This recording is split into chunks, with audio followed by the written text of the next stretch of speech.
रहीम रब्बी इश्रह ली सदरी व यस्सिर ली अमरी वहलुल उक़दतम मिन लिसानी यफ़क़हू क़ौली रब्बी ज़िदनी इल्मा रब्बी ज़िदनी इल्मा रब्बी ज़िदनी इल्मा सल्लल्लाहु अलैहि वसल्लम सल्लल्लाहु अलैहि वसल्लम सल्लल्लाहु अलैहि वसल्लम। Welcome grade 9 students. बेटे exercise 14.1 question number 4। Prove that line segment drawn through mid point of one side of triangle and parallel to another side bisect the third side. अब ये पहले डायग्राम आप देख लें, साथ साथ मैं आपको क्वेश्चन समझा देता हूँ। Prove that the line segment drawn through the mid point of one side, ये वन साइड है, ये सेकंड साइड है, ये थर्ड साइड है, ठीक है। ये फर्स्ट है, ये सेकंड है, ये थर्ड है। वो कहता है कि मिड पॉइंट से जो पॉइंट कर रहा है वो सेकंड लाइन के पैरेलल है, सेकंड साइड के, और थर्ड साइड को बाइसेक्ट कर रहा है, ठीक है। फर्स्ट साइड का मिड पॉइंट सेकंड साइड के पैरेलल है वो लाइन, और थर्ड साइड को वो लाइन बाइसेक्ट कर रही है। अब ये देखें, in triangle given A B C A D is equal to D B. जब इसको मिड से कट करेगा तो ये और ये साइड बराबर होगी ना, तो हम लिख देंगे ए डी और डी बी आपस में क्या है, बराबर है, और डी ई बी सी के क्या है, पैरेलल है। टू प्रूफ क्या करना है हमने कि थर्ड साइड वो बाइसेक्ट कर रहा है, इसका हमें प्रूफ करना है A E should be equal to E C, ये हमने प्रूफ करना है।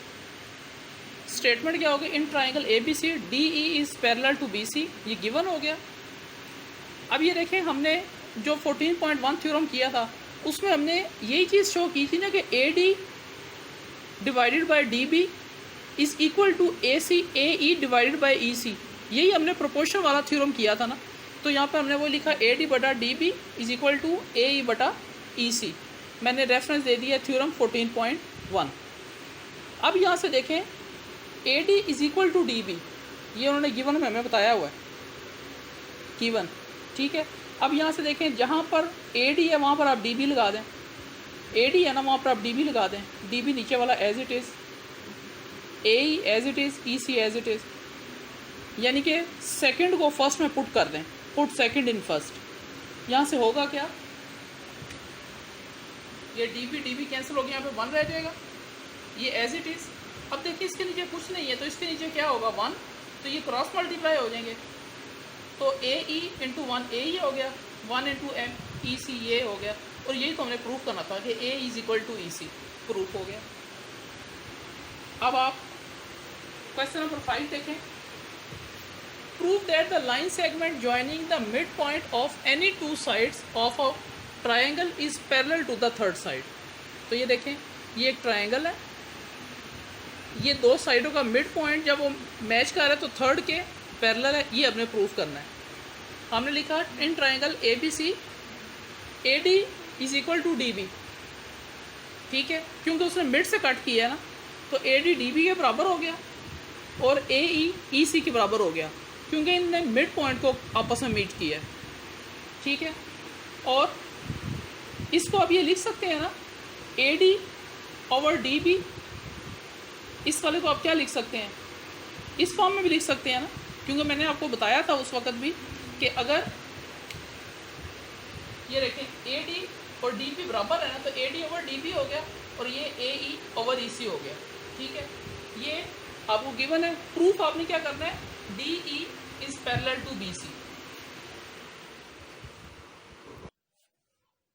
अब बेटे यहाँ पर आपको पता है प्रूफ हमने करना है कि D E is parallel to B C, ठीक है। स्टेटमेंट हम सपोज करते हैं कि डी ई बी सी के पैरेलल नहीं है। हमने क्या किया, ए सी को प्रोलॉन्ग किया और इसको एक पॉइंट के लिया और के को बी के साथ मिला दिया। हमने लिखा if D E is not parallel to B C then B K is parallel to D E. हमने कहा कि बी के जो है ना, ये पैरेलल टू डी ई है, इसको हमने लिख लिया supposition. Now A D over D B, A D over D B is equal to A E over E K.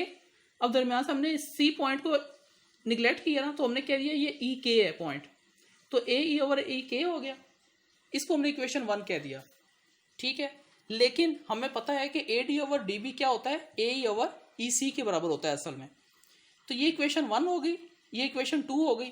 अब हमने क्या किया, इसकी देखें लेफ्ट हैंड साइड और लेफ्ट हैंड साइड दोनों की बराबर नहीं है, इसका मतलब है इनकी राइट हैंड साइड भी बराबर होंगी।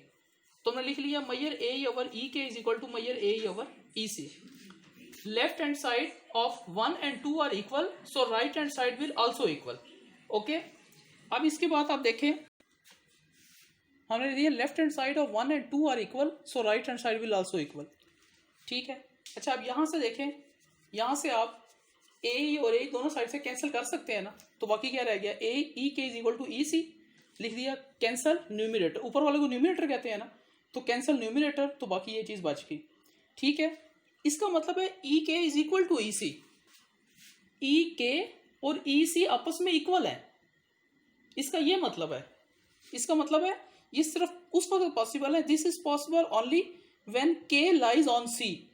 इसका मतलब है ये सिर्फ उस सूरत में पॉसिबल है कि ये के पॉइंट सी पे लाई करे। ठीक है, तो अल्टीमेटली हमने क्या दिया, hence D E is parallel to B C. असल में डी ई बी सी के पैरेलल ही है, और यही हमने करना था दैट प्रूफ। बेटे do practice lot of time. Till next lecture, thank you.